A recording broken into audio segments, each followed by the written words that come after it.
ये জলপাই है না? এটাতেই ভালো লাগে। এই মাশরুমটাই রান্না করব, একদম ফ্রেশ আছে মাশরুমটা। আস্তে করে জলটা দিয়ে পড়বে তো এর উপর অ্যাবজর্ব হয়ে যাবে না, তো একবার আমি করতে পারবো না।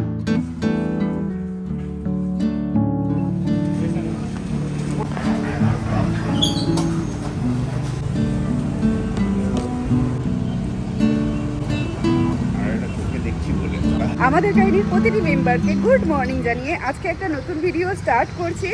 সাত সকালে ব্রেকফাস্ট করেছি ধোসা। তোমার জানোই তোমরা সানডে করে আমরা বাইরেই মোটামুটি ব্রেকফাস্ট করি, তো অনেক দিন হয়ে গেছে আজকে ধোসা খাই না। তো অভিকে বললাম আজকে ধোসা খাবো, তো ধোসা খেয়ে নিয়েছি। এইবার আমরা যাব বাজার করতে। আর আজকে মাছ বাজারে যাওয়ার ইচ্ছে নেই, মাছ মোটামুটি ঘরে আছে, তো খালি সবজি বাজার করেই চলে আসবো।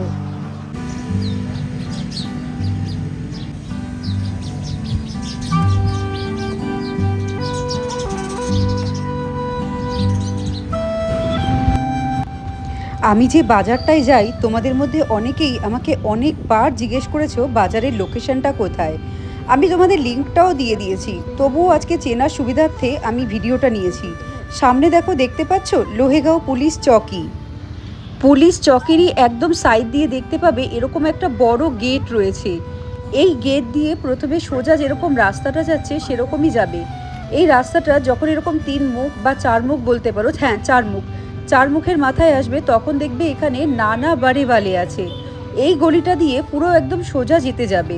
তো এরকম যেরকম রাস্তা যাচ্ছে, রাস্তা যেতে যেতে এখানে দেখবে সন্ত তুকারাম মন্দিরটা আছে। এই সন্ত তুকারামের মন্দিরের পাশ দিয়ে চলে গেলেই বাজারটা পড়বে।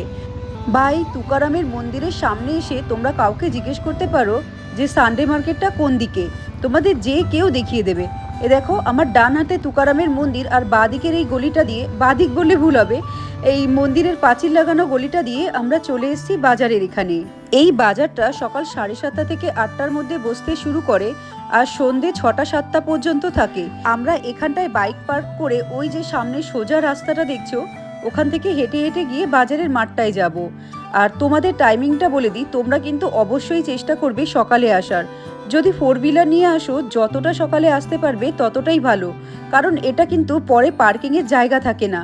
আমরা 9টার সময় 4 হুইলার নিয়ে এসেছিলাম, কিন্তু আমরা পার্কিংয়ের জায়গা পাই না, তাই আমরা এখানে বাইক নিয়েই আসি। না कैसे दे रहे हो? एक पाव डाल दो। এই যে বাঙালি মাসিটাকে দেখছো, ইনি কিন্তু বাজারের একদম শেষ মাথায় বসে। তোমরা বাজারে ঢুকে একদম শেষ মাথায় চলে আসবে বাজারের, দেখতে পাবে পুরো বাঙালি ভরা। আর এই একজনই মাসি আছে যে এরকম বাঙালি সবজি নিয়ে নিয়ে বসে, আর এখানে পুরো বাঙালি কথা শুনতে পাবে, মনে হবে যেন কলকাতার বাজারে চলে এসছি। না একটাই নেব, এক নেই, এক ही चाहिए कच्चा। আরে খাবে কে? কি খাবে? কত খাবো? পরে সাথে তো 10 দে। হ্যাঁ 10। এখানে এই প্রথম গন্ধরাজ পেলাম, এমনি পাই ঈশিতা মার্টে, কিন্তু এখানে ফার্স্ট টাইম।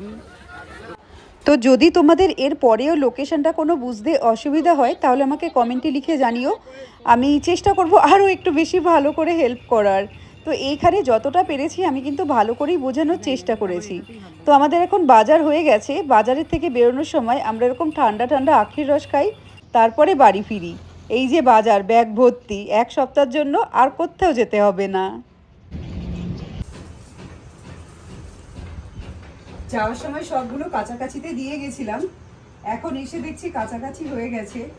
এত টায়ার্ড না আজকে, বাজার করতে গেলে এমনি একটু বেশি টায়ার্ড হয়ে যাই, এদিক ঘোরা ওদিক ঘোরা এসব করতে করতে। তো এসে বাজারগুলো বের করে রেখেছি, পরে দেখাচ্ছি কি কি আনলাম। এখন জামা কাপড়টা মিলে আগে চানটা করে নেব, মানে এমনি ঘামে তোমার প্যাচ প্যাচ প্যাচ প্যাচ করছে, আর চানটা করে নিলে এখন ভালো হবে, ফ্রেশ লাগবে। তো জামা কাপড়টা মেলে নিই, যখন একদম কাছাকাছি হয়েই গেছে মেলেই যাই, তাহলে একটু শুকিয়ে যাবে, মেলে যাবো চানে। তো এই যে হচ্ছে আজকে আমাদের বাজার, সেরকম কিছু এবার আনিনি। এখানে তোমার ঝিঙে নিলাম, ঝিঙে তোমার 70 টাকা করে কিলো, লাউ হচ্ছে 20 টাকা একটা নিয়েছে, আর টমেটোর দাম বেড়ে গেছে, হাফ কিলো টমেটো কত 20 টাকা না 30 টাকা নিল। এখানে তোমার কি বলে এটাকে, শিমলা মির্চ, ক্যাপসিকাম হচ্ছে 1 পোয়া 20 টাকা। শসার দাম বেড়ে গেছে, 1 কেজি 60 টাকা এখন শসা চলছে। এখানে সজনে ডাঁটা 230 টাকা। দুটো সিমুইয়ের প্যাকেট নিয়েছি, এবার নতুন যে একটু সিমুই সিমুই বানাবো মাঝে মাঝে। আর এটা আছে মাশরুম, আজকে এই মাশরুমটাই রান্না করব, একদম ফ্রেশ আছে মাশরুমটা। এই মাশরুমটা দিয়ে কিছু একটা বানাবো। আরেকটা জিনিস, ভালো জিনিস দেখাই তোমাদের, এই দেখো জলপাই পেয়েছি। এই জলপাই দিয়ে জলপাইয়ের চাটনি খাবো, খুব সুন্দর। এবার জলপাই পেয়েছি, গন্ধলেবু তো দেখিয়েছিলাম তখন, এই যে গন্ধলেবু। আর এই যে টুকটাক জিনিসপত্র, একটা চাল কুমড়ো নিয়ে এসেছি। আর এখানে আম আছে 1.5 কিলো 100 টাকা। কলা, ডালিম, ডালিম 50 টাকা করে কিলো বোধহয় দিচ্ছিল। হ্যাঁ 50 টাকা করে কিলো ডালিম। এই যে টুকটাক মিষ্টি আলু, ভুট্টা, ভেন্ডি, এইসবই জিনিস এনেছি। আর এই চাল কুমড়োটা তোমার একটু বেশি দাম পড়ে, আমাদের ওখানে তো চাল কুমড়ো অনেক সস্তায় হয়, কিন্তু এখানে চাল কুমড়োটা 60 টাকা না 70 টাকা করে কিলো নিল চাল কুমড়োটা। অনেক দিন ধরে দেখছি ডিটক্স ওয়াটারের জন্য চাল কুমড়ো নাকি বেস্ট বলে। তো একটা চাল কুমড়ো নিয়ে আসলাম, চাল কুমড়ো রস করে সকালবেলা খাবো, মানে সেই রসটা খাওয়া নাকি খুব উপকার শরীরের জন্য। ভালোই হলো, একটু দাম বেশি নেয় এখানে, একটু গায়ে লাগে চাল কুমড়োর জন্য, তো ওটা রস করে খাওয়ার জন্যই এনেছি। আর মাশরুমটা আজকে ফ্রেশ থাকতে থাকতে বানিয়ে নেব, নালে মাশরুম ফ্রিজে রাখলেই না কালো কালো হয়ে যাবে। তো আজকে এই মাশরুম দিয়ে রেসিপি হবে দুপুরের লাঞ্চের।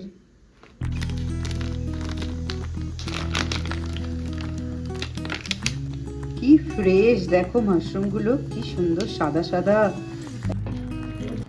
মাশরুমগুলো এত সুন্দর লাগছে না, সত্যি কথা, রাখার পরে যেন কালো কালো হয়ে যায়। তো যাই হোক না কেন, আজকে রান্না করেই ফেলছি। তো মাশরুমটা কিন্তু আমি অবশ্যই ধোয়ার সময় আটা ব্যবহার করি। এখানে 1 চামচ আটা এই মাশরুমের মধ্যে দিয়ে খুব ভালো করে মিশিয়ে নেব, তাহলেই দেখবে যে কালো কালো এই নোংরাগুলো থাকে মাশরুমের গায়ে, সেগুলো কি ভালোভাবে বেরিয়ে আসবে। তারপর 4 থেকে 5 বার ভালো করে জলে ধুয়ে নিয়েছি।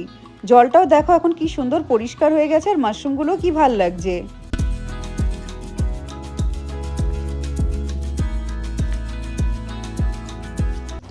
আজকে যে মাশরুমের রেসিপিটা বানাবো, এই মাশরুমের রেসিপিটা কিন্তু আমার নিজস্ব নয়। এটা যে পিওর কথা বলি না, তো এটা পিওর মার রেসিপি। ও আমাকে একদিন বলল ফোনে যে এইভাবে বানালে নাকি মাশরুম খেতে দারুণ লাগে, আর তারপর থেকে এইভাবে একদিন বানিয়েছিলাম, এত ভালো লাগে। এখন মাশরুম কিনলেই আমরা এইভাবে বানাই। তো এর মধ্যে ও রসুন দেয়নি, কিন্তু আমি এই ভাজাতে নিজে থেকে রসুনটা অ্যাড করেছি।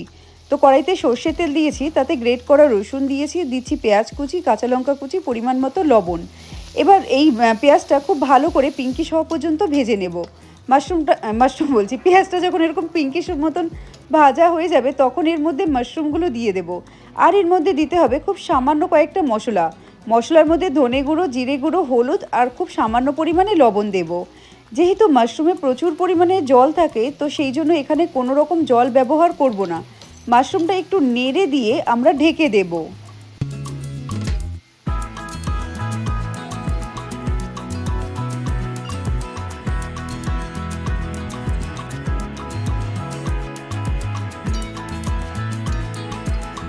দেখো ঢাকনাটা শুধু খুলেছি, কত জল, দেখে মনে হচ্ছে যেন 1 মগ জল দিয়েছি আমি এর মধ্যে, কিন্তু একদমই না।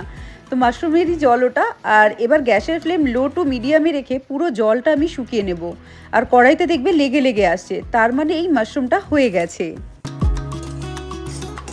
এখানে হয়ে গেছে মাশরুমটা। আর এই মাশরুমটা এরকম ড্রাই ড্রাই হবে, আর এরকম মানে সাইডে একটু লেগে লেগে যাবে, তখনই বন্ধ করতে হবে। এই মাশরুমটা কিন্তু পিওর মার রেসিপি, আমার কিন্তু নয়, সেটা আগেও বলেছি এখনও বলে দিচ্ছি।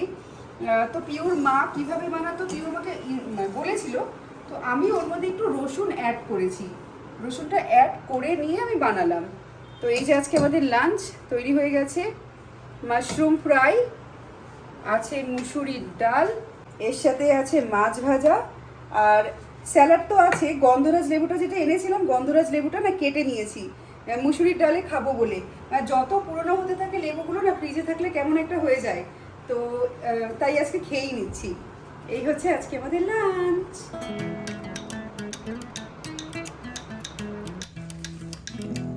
তো আমি না কতগুলো ম্যাট অর্ডার দিয়েছিলাম, ফ্লোর ম্যাটই বেসিক্যালি অর্ডার দিয়েছিলাম তোমার রান্নাঘরের জন্য। এই যে দেখো একটা লম্বা আছে, এরকম টাইপের রান্নাঘরে রেখে দিলে পরে এটার উপরে জামা কাপড়, এই জামা কাপড় বলছি, বাসন টাসন মাজতে গেলে জল টল যে পড়বে এর উপর অ্যাবজর্ব হয়ে যাবে। কিন্তু এটাতে প্রবলেম কি জানো, স্কিপ করে, প্রচণ্ড পরিমাণে স্কিপ করে। মানে জিনিসটা যেরকম ভালো, কিন্তু এত স্কিপ করে দেখে আমি ভয় পেয়ে গেছি। রান্নাঘরের মতো জায়গা, আর আমার আছে ক্লাউড কিচেন, যেখানে মানে খুব তাড়াহুড়ো করে কাজ করতে হয়, মানে যে কোনো মুহূর্তে বোধহয় আমি স্লিপ করে পড়ে হাত পা ভাঙবো, ওরকম একটা মানে পরিস্থিতি হতে পারে। এর জন্য এগুলো রিটার্ন করে দিচ্ছি। প্যাক অফ 5-এ এসেছিল, মিশো থেকে নিয়েছিলাম এটা, খুব সস্তায় পেয়েছিলাম, ওই 300-350 টাকার মধ্যে চলে এসেছিল। খুব সুন্দর ছিল জিনিসটা, কিন্তু এত স্কিপ করছে মানে এটা রাখা যাবে না, প্রচণ্ড স্লিপারি। আরেকটা জিনিস এনেছি, এটা অ্যামাজন থেকে নিয়েছি, একটা হচ্ছে কাঠের চিরুনি। আমি না এতদিন প্লাস্টিকের চিরুনি ইউজ করতাম, তো কাঠের চিরুনি ভালো জানি, তো হঠাৎ করে ইচ্ছে করলে এবার প্লাস্টিকের চিরুনি বাদ দিয়ে একটা কাঠের চিরুনি ইউজ করি। নিলাম, এটা বেশ ভালো দেখতে। এখন চুলে লাগাবো না, আগে একটু ধুয়ে নেব। আর আমি মোটা দাঁতই নিয়েছি, সরু সরু দাঁতগুলো যদি ভেঙে যায়, এমনি যা জট পড়ে মাথায়, তো এই জন্য একটা মোটা দাঁতের চিরুনি নিয়েছি। এটা ওই জটও ছাড়াবে, তারপর কাঠের চিরুনি দিয়ে আসলে নাকি, বাবা এখানে একটু ডিসপুট মনে হচ্ছে আছে একটাতে, একটু এখানে একটু দেখ, একটু ভাঙা ভাঙা আছে। ঠিক আছে, দেখছি, রিটার্ন করবো না, রিপ্লেস করবো, কারণ আমার একটা দরকার কাঠের চিরুনি। তো এটা একটু ধুয়ে ভেবেছিলাম ইউজ হবে, এখন ইউজ হবে না, এটা রিপ্লেস করার পর ইউজ হবে। জিনিসটা ভালো, আর কাঠের চিরুনি দিয়ে চুল আসলে চুলের গ্রোথও হয় ভালো, সেজন্যও আরও নিয়ে নেওয়া।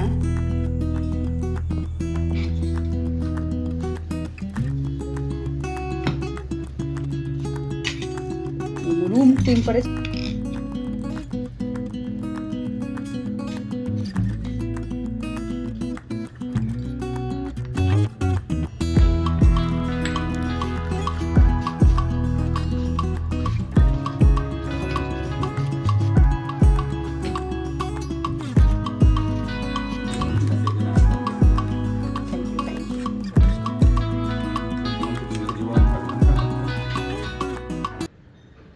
আজকে রাতের ডিনারে আমাদের হচ্ছে ব্রেড বাটার আর এর সাথে কফি। এটা লোকে তোমার সবাই ব্রেকফাস্টে খায়, কিন্তু আমাদের ব্রেকফাস্ট ডিনার কোনো ঠিক নেই, আমরা যখন তখন যে কোনো খাবার খেয়ে নিতে পারি। তো কি বলতো, আমি যদি ব্রেড শেকি, তা আবার বাটারটাও মাখাতে নিই না, তো একবার আমি করতে পারবো না। এই জন্য অভিককে বললাম ও একটু ব্রেডটা সেকে দিই, তাহলে গরম গরম ব্রেডটার ওপর বাটারটা খুব ভালো করে স্প্রেড করা যাবে। নালে ব্রেডটাও যদি ওদিকে দিই আর এদিকেও করতে চাই, দুদিকে সামলাতে না পারলে ব্রেডটা দেখা যাবে পুড়েই যাচ্ছে। তো খুব ভালো আমি হেল্পার পেয়ে গেছি, হেল্পার খুব ভালো করে ব্রেডগুলো সেকে দিচ্ছে।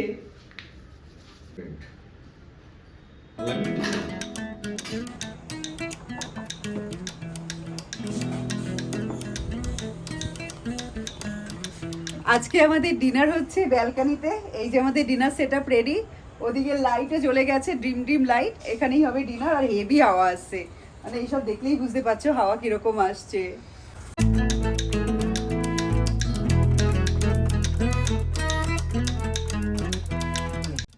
আমরা যে সবসময় দামি রেস্টুরেন্টে গিয়ে খুব ভালো ভালো খাবার খাবো, সেটা আমাদের জীবনে মজা, বা ভালো খাবার না হলে আমরা ফটো ব্যবহার করতে পারবো না সোশ্যাল মিডিয়ায়, আমার কাছে কিন্তু সেটা না। আমার কাছে জীবনটা যে কোনো মুহূর্তেই আনন্দময় থাকার জন্য, সেটা ব্রেড বাটার হোক, সেটা পান্তা ভাত হোক, বা সেটা ঘরের ফেনা ভাত হোক না কেন, যাই হোক না কেন, জীবন হচ্ছে আনন্দ করার জন্য, জীবন কমপ্লেন করার জন্য নয়। তো আমরা যেখানে যেভাবেই আছি না কেন, ভালো থাকা দিয়ে দরকার, ভালো দেখানোটা নয়। তাহলে আজকের ভিডিওটা এখানেই শেষ করি। টাটা আর গুড নাইট।